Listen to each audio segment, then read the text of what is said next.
నమస్తే, welcome to our channel. Jaganmohan Reddy హయాంలో శాంతి భద్రతలు ఎంత క్షీణించాయి అన్న విషయమై అసెంబ్లీలో చంద్రబాబు గారు శ్వేతపత్రం అయితే రిలీజ్ చేశారు. మరి దానిలో చంద్రబాబు గారి దగ్గర నుంచి మరి ఆ పార్టీ నాయకులు కావచ్చు, అలాగే కార్యకర్తలు ఎంత ఇబ్బందులకు గురయ్యారో కూడా ఆయన భావోద్వేగానికి గురై మరీ చెప్పిన సందర్భాలు కూడా మనం చూసాం. అయితే దీనిపై ఎప్పుడైతే శ్వేతపత్రం రిలీజ్ చేస్తారో అదే టైంలో అక్కడ డైవర్షన్ పాలిటిక్స్ చేసే ప్రయత్నం అయితే జగన్మోహన్ రెడ్డి చేసి అటెన్షన్ మొత్తం తన వైపు తిప్పుకునేందుకు ఢిల్లీలో ధర్నాకి దిగిన విషయం కూడా మనకు తెలిసిందే. అయితే అది అంతగా ఇంపాక్ట్ చూపని నేపథ్యంలో ఈ రోజు తాడేపల్లికి వచ్చి ఆయన ప్రెస్ మీట్ పెట్టారు. మరి ప్రెస్ మీట్ పెట్టి కూడా రాష్ట్రంలో శాంతి భద్రతలు ఇప్పుడు ఈ 56 రోజుల్లో క్షీణించాయని కావచ్చు, అలాగే నారాసుర 4.0 రక్త చరిత్ర అని చెప్పి ఇప్పటికే ప్రచారం అయితే మొదలుపెట్టింది వైసీపీ. మరి కూటమి ప్రభుత్వం వచ్చాకే ఆంధ్రప్రదేశ్ లో శాంతి భద్రతలు గాడి తెప్పాయని చెప్పి వైసీపీ అయితే ప్రచారం చేస్తోంది. మరి దీనికి తగ్గ శాంటిటీ వాళ్ళ దగ్గర హోంమంత్రి ఇప్పుడే అడిగినా కూడా దానికి సమాధానం చెప్పని పరిస్థితి అయితే ఇప్పుడు మనం చూస్తూ ఉన్నాము. మరి ఈ మాటలను ఆంధ్రప్రదేశ్ ప్రజలు ఎంతవరకు నమ్మే అవకాశం ఉంది? ఇలాంటి వివరాలన్నీ తెలుసుకుందాం. మనతో పాటు ఉన్నారు సీనియర్ పొలిటికల్ జర్నలిస్ట్ సత్యమూర్తి గారు. నమస్కారం సార్. నమస్కారం అండి. సో జగన్మోహన్ రెడ్డి గారికి ఇప్పుడు టీడీపీ కూటమి ప్రభుత్వం అభివృద్ధి పదంలో దూసుకుపోతున్న నేపథ్యంలో బురద జల్లే ప్రయత్నం అయితే చేయడం మొదలుపెట్టినట్టే కనిపిస్తుంది. ఎందుకంటే మొన్నటి నుంచి వాళ్ళు చేసే హడావిడంతా ఎప్పుడైతే వినుకొండ ఘటన జరిగిందో 4.4 నారాసుర రక్త చరిత్ర అని చెప్పి ఒక క్యాంపెయిన్ అయితే మొదలుపెట్టింది. సో మీరేం చెప్తారు సార్? మరి ఇప్పుడు ఏవైతే ఆరోపణలు చేస్తున్నారో జగన్మోహన్ రెడ్డి గారు ఇవి ప్రజలు నమ్మే పరిస్థితి ఉంటుందంటారా? అంతకు ముందర కూడా నారాసుర రక్త చరిత్ర అని వాళ్ళ బాబాయ్ మర్డర్ జరిగినప్పుడు వేసాడు. సాక్షిలో ఫుల్ పేజీలో వేసి చంద్రబాబు నాయుడు నిలువెత్తు ఫోటో వేసి ఆయన చేతిలో ఈ కొబ్బరి బొండాలు నరికే కత్తి పెట్టి ఆ కత్తికి రక్తం బొట్లు బొట్లుగా పడుతున్నట్టు పెట్టాడు. మొత్తం అసలు నారాసుర రక్త చరిత్ర అని పెట్టేసి అసలు నిజంగా ఎవరన్నా సడన్గా చూస్తే అప్పుడే చంద్రబాబు నాయుడు మర్డర్ చేసి వస్తున్నట్టుగా పెట్టాడు. ఆ రోజున ప్రజలు, కొంతమంది ప్రజలు నమ్మారు. వైఎస్ వివేకానంద రెడ్డిని అడ్డు తొలగించుకోవటానికి చంద్రబాబు నాయుడు ఏమైనా చేశాడా అని అనుమానపడ్డారు.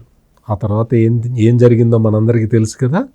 బాబాయిని లేపింది అబ్బాయే అనే విషయం చాలా స్పష్టంగా ఇప్పటికే సిబిఐ, గూగుల్ టేక్అవుట్ ద్వారా నిరూపించేసింది. వాళ్ళు నిరూపించడమే కాదు, వైఎస్ వివేకానంద రెడ్డి కూతురు వచ్చేసి ఆమె మొత్తం పవర్ పాయింట్ ప్రజెంటేషన్ ఇచ్చేసి ఇప్పుడు ప్రస్తుత కడప ఎంపీ అవినాష్ రెడ్డి పాత్ర ఎంతవరకు ఉందో మొత్తం చెప్పేసింది. ఆ తర్వాత తెల్లవారుజామున 3 గంటలకి ఫోన్ ఎవరికి వెళ్ళిందో రాష్ట్ర ప్రజలు మొత్తం తెలుసుకున్నారు. తెల్లవారుజామున 3 గంటలకి ఫోన్ వస్తే బాబాయ్ నో మోర్ అని ఎవరు చెప్పారో రాష్ట్ర ప్రజలందరికీ తెలుసు. నారాసుర రక్త చరిత్ర అంటే వైఎస్ వివేకానంద రెడ్డి మర్డర్ గుర్తొస్తుంది. వైఎస్ వివేకానంద రెడ్డి మర్డర్ నుంచి తన తమ్ముణ్ణి కాపాడుకోవటానికి జగన్మోహన్ రెడ్డి చేసిన ప్రయత్నం గుర్తొస్తుంది. తెల్లవారుజామున 3 గంటలకి ఫోన్ అందుకున్న వ్యక్తి ఎవరో గుర్తొస్తారు. నారాసుర రక్త చరిత్ర వెనక ఇంత కథ ఉంటుంది. ఈ మాత్రం జ్ఞానం కూడా లేకుండా అసలు అదే టైటిల్ వాడాలి అంటే మనకి బూమరాంగ్ అవుతుందేమో అన్న విషయం కూడా తెలియకుండా అసలు ఈ వైసీపీ చేస్తున్న ఈ ప్రయత్నం ఉంది కదా, నారాసుర రక్త చరిత్ర అనే ప్రయత్నము అసలు చాలా నవ్వు వస్తున్నది. నారాసుర రక్త చరిత్ర అనగానే మీకేం గుర్తొచ్చిందండి? వివేకానంద రెడ్డి మర్డరే గుర్తొస్తుంది కదా. మీకే కాదు, ఆంధ్రప్రదేశ్లో కాదు, మొత్తం ప్రపంచంలో ఉన్న తెలుగు వాళ్ళందరికీ కూడా YS Vivekananda Reddy murder episode, గొడ్డలు పెట్టి నరికితే అక్కడంతా రక్తం ఉంటే విజయసాయి రెడ్డి వచ్చి దురదృష్టవశాత్తు వైఎస్ వివేకానంద రెడ్డి గారు గుండెపోటుతో మరణించారని చెప్పిన విషయం గుర్తొస్తుంది. ఇవన్నీ గుర్తొస్తాయి. ఇప్పుడు ఈ రోజున మా కార్యకర్తలు 36 మందిని చంపారు అంటున్నాడు కదా జగన్మోహన్ రెడ్డి. 36 పేర్లు ఇవ్వమని ఢిల్లీలో నేషనల్ మీడియా అడిగింది. ఇవాళ వచ్చి ఆయన తాడేపల్లి ప్యాలెస్లో కూర్చొని ప్రెస్ కాన్ఫరెన్స్ పెడితే ఒక రిపోర్టరు అడిగింది, ఒక ఉమెన్ రిపోర్టర్ అడిగింది, 36 మందిని చంపారన్నావు కదా, మరి ఆ లిస్ట్ ఇవ్వు అంటే టైం లేదు అని చెప్పి వెళ్ళిపోయాడు. టైం లేదా నీకు? ఏం పని ఉంది నీకేమన్నా? పెద్ద పనులు ఉన్నాయా? అయిపోయింది కదా, ముఖ్యమంత్రి గిరి అయిపోయింది కదా, ఏం పని ఉంది నీకు? 36 పేర్లు ఇవ్వటాన్ని అవాయిడ్ ఎందుకు చేస్తున్నావు? ఆంధ్రప్రదేశ్ హోంమంత్రి అనిత అసెంబ్లీలో అడిగారు, 36 పేర్లు ఇవ్వు జగన్మోహన్ రెడ్డి, ఆ 36 కేసుల్ని మేము పరిష్కరించాలి కదా, మేము పరిష్కరిస్తాం, నిందితుల్ని అరెస్ట్ చేస్తాం, వాళ్ళకి ఉరిశిక్ష పడేలాగా చేస్తాం, 36 పేర్లు ఇవ్వు. తెలుగుదేశం అధికారంలోకి వచ్చిన తర్వాత 36 మంది వైఎస్ఆర్ కాంగ్రెస్ పార్టీ కార్యకర్తలు హత్యకు గురయ్యారని చెప్తున్నావు కదా, ఆ 36 పేర్లు ఇవ్వు అని అడిగితే సమాధానం చెప్పే దిక్కు లేదు. పారిపోతున్నాడు జగన్మోహన్ రెడ్డి. 500 ప్రభుత్వ ఆస్తుల ధ్వంసం జరిగిందిట రాష్ట్రంలో ఈ 30 రోజుల్లో. ఈ నెల రోజుల్లో 500 చోట్ల ప్రభుత్వ ఆస్తుల ధ్వంసం జరిగితే ఏ పేపర్లో అన్నా వచ్చిందా? పోనీ కనీసం నీ సాక్షి పేపర్లో అన్నా వచ్చిందా? 500 ప్రభుత్వ ఆస్తుల ధ్వంసం అంటే మామూలు విషయం కాదు కదా. అదే కాదుట, 1000 ప్రైవేట్ ఆస్తుల మీద దాడులు జరిగినాయట. ప్రైవేట్ ఆస్తులు ప్రభుత్వ ఆస్తులు తగలబెట్టింది ఎక్కడో తెలుసా? మదనపల్లిలో తగలబెట్టారు. మదనపల్లిలో పెద్దిరెడ్డి రామచంద్రారెడ్డి కొట్టేసిన భూములు, 100,000 ఎకరాల భూములకి సంబంధించిన రికార్డులు ఉన్న మదనపల్లిలో ఆర్డీఓ ఆఫీసుని తగలబెట్టారు. ఆర్డీఓ ఆఫీసుని తగలబెడితే మొత్తం రికార్డులన్నీ పోతాయి, పెద్దిరెడ్డి రామచంద్రారెడ్డి సేఫ్ అయిపోతాడు అనుకుంటున్నాడు. అంటే మీరు మదనపల్లి కార్యాలయం గురించి తీశారు కాబట్టి ఒక మాట గుర్తొస్తుంది.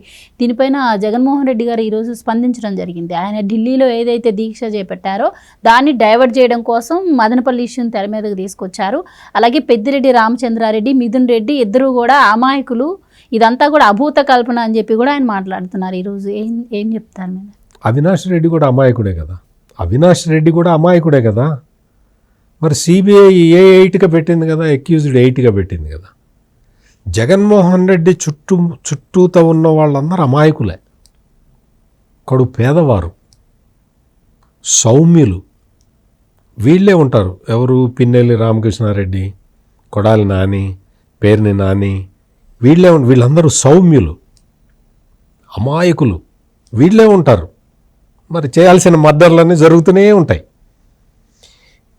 పెద్దిరెడ్డి రామచంద్రారెడ్డికి సంబంధించిన ఆ మొత్తం అసలు అక్కడ ఆయన మనుషులే ఉన్నారు. అక్కడ మదనపల్లిలో ఆఫీస్ తగలబడే సమయంలో అంత మొత్తం రికార్డెడ్ ఎవిడెన్స్ దొరికింది, రాష్ట్ర ప్రభుత్వం దగ్గర ఉంది.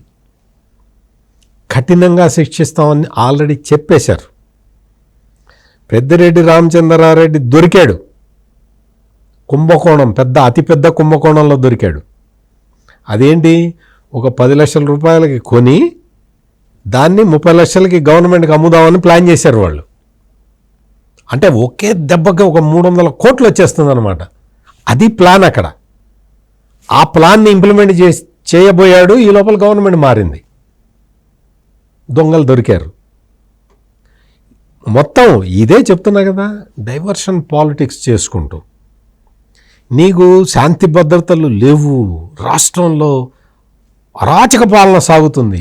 కరెక్ట్, 5 సంవత్సరాలు సాగింది, ఇప్పుడు ఆగింది. 5 సంవత్సరాల పాలన, నీ పాలనలో అరాచకమే జరిగింది, ఇప్పుడు ఆగింది. రాష్ట్రంలోట అసలు ఈ గృహదహనాలు, మహిళల మీద అత్యాచారాలు, ఈ అఘాయిత్యాలు, మహిళల మర్డర్లు చూసిట ఆడపిల్లలు ఎవరు బయటికి రావట్లేదట, రోడ్డు మీదకి రావట్లేదట. ఇది జగన్మోహన్ రెడ్డి చేస్తున్న ప్రచారం. ఆంధ్రప్రదేశ్లో మహిళలు చాలా సంతోషంగా ఉన్నారు.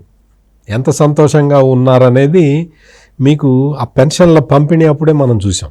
అదొక పండగలాగా జరుపుకున్నారు. మొత్తం ఆడవాళ్ళు ఫ్రీగా, అంటే స్వేచ్ఛగా బయట తిరుగుతూ ఉన్నారు. అఘాయిత్యాలు జరగట్లేదా? అఘాయిత్యాలు జరుగుతున్నాయి. ఎవరు చేస్తున్నారు? గంజాయి బ్యాచ్ చేస్తున్నారు. వాళ్ళని కూడా పట్టుకుంటున్నారు. ఏదైనా ఒక నేరం జరిగినప్పుడు జగన్మోహన్ రెడ్డి ఏం చేసేవాడు, ఆ నేరస్తుణ్ణి కాపాడేవాడు. ఇప్పుడు చంద్రబాబు నాయుడు ఏం చేస్తున్నాడు, నేరం జరిగిన వెంటనే ఎవడైతే నేరం చేశాడో వాడిని పట్టుకుంటున్నాడు. ఇదే తేడా. నేరస్తుణ్ణి కాపాడేవాడు జగన్మోహన్ రెడ్డి, నేరస్తుణ్ణి పట్టుకునేవాడు చంద్రబాబు నాయుడు. ఇప్పుడు సమాజంలో జరిగే నేరాలని అదుపు చేయాలి. జగన్మోహన్ రెడ్డి ఏం చేశాడు, గంజాయి విచ్చల విడిగా మొత్తం మార్కెట్లోకి వదిలిపెట్టాడు. మరి ఆ గంజాయి మరి జగన్మోహన్ రెడ్డి ప్రమేయం లేకుండానే మార్కెట్లోకి వచ్చిందా? మాదక ద్రవ్యాలన్నీ మార్కెట్లోకి జగన్మోహన్ రెడ్డి ప్రమేయం లేకుండా వచ్చినాయా? నువ్వు ఇంత విధ్వంసం సృష్టించి మొత్తం అసలు రాష్ట్రంలో లా అండ్ ఆర్డర్ లేకుండా చేసిన జగన్మోహన్ రెడ్డి ఈ రోజున వచ్చి తన ఏదో కాపాడినట్టు శాంతి భద్రతలను తన హయాంలో చాలా సుస్థిరంగా ఉన్నాయని చెప్తాడు. శాంతి భద్రతలకి అసలు ఇంత ఎందుకమ్మా, పోలీసులు ఎఫ్ఐఆర్ బుక్ చేయాలి అంటే సజ్జల రామకృష్ణారెడ్డి పర్మిషన్ తీసుకోవాలి. ఇంతకన్నా ఘోరము అన్యాయం ఉంటుందా? సో మీరు ఎలా చెప్తుంటే ఈరోజు ఆయన రెడ్ బుక్ గురించి మాట్లాడుతున్నారు. రెడ్ బుక్ పేరుతో హోర్డింగ్స్ పెట్టి వైసీపీ వాళ్ళని భయభ్రాంతులకు గురి చేస్తున్నారు, పోలీస్ వ్యవస్థను మొత్తాన్ని నిర్వీర్యం చేసి మొత్తం కూడా ప్రభుత్వమే ఇట్లా చేస్తుందని చెప్పి ఆయన కొన్ని వ్యాఖ్యలు అయితే చేశారు. మరి ఇప్పుడు రెడ్ బుక్ను చూస్తే నాకు భయం పుట్టట్లే. ఎందుకు భయం పుట్టట్లే? నేను నేరస్తుడిని కాదు కాబట్టి, నేను అధికారాన్ని అడ్డం పెట్టుకొని నేను ప్రజల్ని లూటీ చేయలేదు కాబట్టి నాకు రెడ్ బుక్ నాకేమీ భయం కలిగించదు. ఆ రెడ్ బుక్ చూస్తే భయం ఎవరికి పుడుతుంది? అధికారాన్ని అడ్డం పెట్టుకొని పోలీసులను ఉపయోగించుకొని పరుల సొమ్ము కాజేసిన వాడికి రెడ్ బుక్ను చూస్తే భయం పుడుతుంది. మరి జగన్మోహన్ రెడ్డికి వైఎస్ఆర్ కాంగ్రెస్ పార్టీ నాయకులకి రెడ్ బుక్ని చూస్తే భయం ఎందుకు పుడుతుందో మరి ఈజీగానే అర్థం చేసుకోవచ్చు. ఇంకా రెడ్ బుక్ ఇంకా ఓపెన్ చేయలేదు, అమలు చేయట్లేదు, తొందరగా అమలు చేయండి అని చెప్పి అందరు రాష్ట్ర ప్రజలు కోరుతున్నారు. రాష్ట్ర ప్రజలు ఇప్పుడు చేస్తున్న డిమాండ్ ఏంటి అంటే, అప్పుడు రెడ్ బుక్ అని చెప్పావు కదా, ఇంకా రెడ్ బుక్ ఓపెన్ చేయలేదా, దొంగలందరూ బయట తిరుగుతూనే ఉన్నారు అని రాష్ట్ర ప్రజలు గగ్గోలు పెడుతున్నారు. రెడ్ బుక్ ఓపెన్ చేయమని అడుగుతున్నారు. రెడ్ బుక్లో ఎవరెవరు పేర్లు ఉన్నాయో వాళ్ళందరినీ ఇమ్మీడియట్గా అరెస్ట్ చేయి, వాళ్ళందరినీ ఉద్యోగాల్లో నుంచి తీసేయి అన్న డిమాండ్ పెరుగుతున్నది ఇప్పుడు రాష్ట్రంలో. ఈయన జగన్మోహన్ రెడ్డి చెబుతున్నట్టు ఆ రెడ్ బుక్ చూస్తే మరి అందుకే వీళ్ళకి భయం పుడుతున్నది. వైసీపీ వాళ్ళకి భయం పుడుతున్న కారణం ఇది అన్నమాట. ప్రజలకి మాత్రం ఇంకా రెడ్ బుక్ ఓపెన్ చేయలేదేంటి, నెల రోజులు అయిపోయింది కదా గవర్నమెంట్ ఫామ్ అయ్యి, ఇమ్మీడియట్గా రెడ్ బుక్ ఓపెన్ చేసి వాళ్ళందరినీ వేసేయండి, జైల్లో వేసేయండి, సగం పేడ వదులుతుంది రాష్ట్రానికి అని ప్రజలు అడుగుతూ ఉంటే చంద్రబాబు నాయుడు ఏంటంటే ఏదైనా కక్ష సాధింపు చర్య అనుకుంటారేమో అని చెప్పి మోహటానికి పోయి ఆయన రెడ్ బుక్ ఇంకా ఓపెన్ చేయట్లే. అందుకని జగన్మోహన్ రెడ్డి కోరిక ప్రకారం రెడ్ బుక్ కూడా త్వరలో ఓపెన్ చేస్తారు.